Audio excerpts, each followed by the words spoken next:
G'day folks, Ben from Snowies today, taking you for a walkthrough of 23Zero's Falcom Extreme 270 awning. Hit it.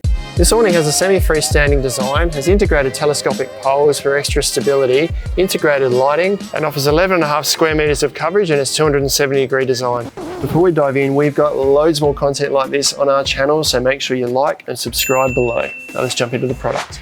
This is 23Zero's premier awning. It's got all the features and coverage you'd want in a 270-degree awning, but we'll start with the fabrics. This is a 280 GSM tear check poly cotton canvas. Feels like a really nice durable fabric with a ripstop weave in it and an LST, a light suppressing technology coating on the back here, which cuts out all the light coming through, makes it darker underneath, gives you more shade underneath, and also cuts down a little bit on the temperature in hot days.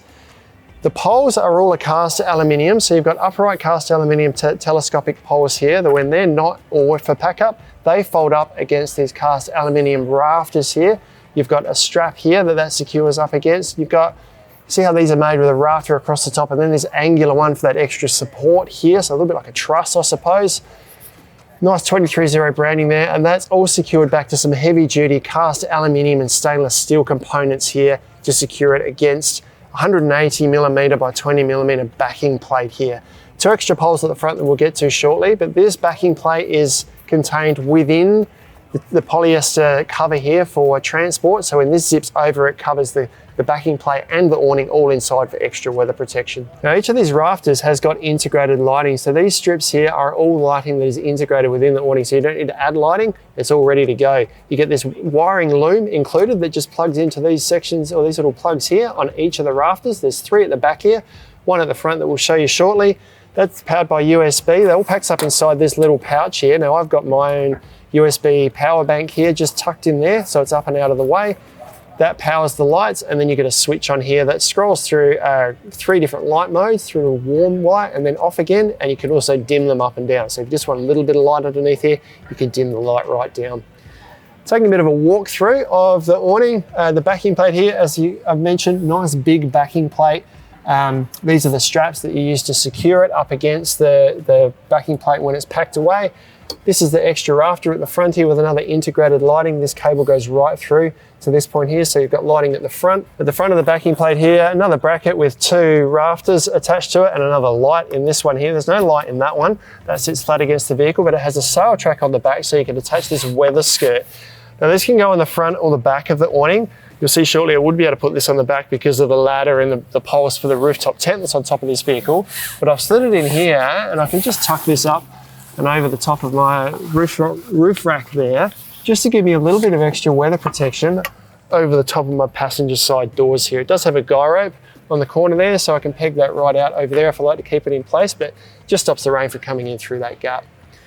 Coming back to the outside of the awning here, you get plenty of peg points. This one halfway along here is, you can add a guy rope to this and it just pulls it down to allow rain runoff. There's one of those central to each of the sides of the awning. And I don't have guy ropes on this today because we're inside, but this is a guy rope point here that you use in conjunction with these poles, peg that down to really secure the awning in place. Now it is freestanding. You can use it without poles, but it is really recommended that you always use it with poles because you never know when wind's going to pick up, and this pole combined with the guy rope ensures that your awning is nice and secure all the time. Now further to that, underneath this lip or this weather skirt on the side here, there is a zipper. So we've got a zipper pull at this end here. These are used to attach extra walls on the side. The awning alone gives 11.5 square meters of coverage. It comes about 2 meters out from the vehicle this way and runs about 6 meters from front to back.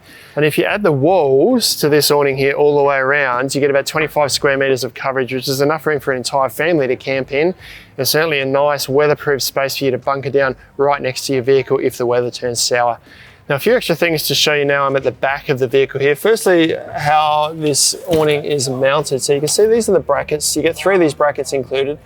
This bracket here is mounted to the base of a Sabre rooftop tent here. So I've got the channels here that this is bolted to, and then the bracket bolted to the back of the backing plate here. And this cover goes right around the outside of the backing plate here, so it encloses the entire awning when it's packed away. Now use 3 of these brackets wherever you can. The total weight of the awning is 25 kilos, so the more support you've got, the better, particularly if you haven't got really durable or sturdy mounts for it. Now moving forward to that, I want to point out this arm here, which is an extra on the extreme version of this awning. The Pro version doesn't have this.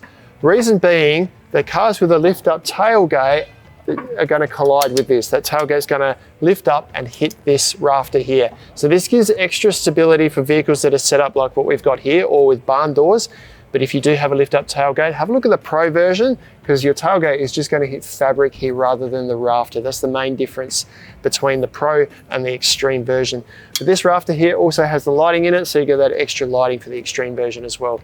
Extra feature of the Extreme version is a zippered section in here. So you probably can't see it on the camera yet, but this is zippered section here. So if we unzip this, and we've got the walls on the side of our awning here, this gives us access straight up into our rooftop tents here, so we can, if it's raining at night, we've got the walls on the awning here, we can climb straight up here into bed, get up in the morning, climb straight back down into the protected space under the awning there. If the walls are on the side of the awning, we don't need to go outside to get into our rooftop tent. So it's all an integrated system and ramps up our vehicle camping setup by twofold. That is the Falcon Extreme 270 awning from 230. An awning that works seamlessly with your rooftop tent. You add walls, you've got an awesomely massive camp set up right next to your vehicle. Check them out online at snowies.com.au.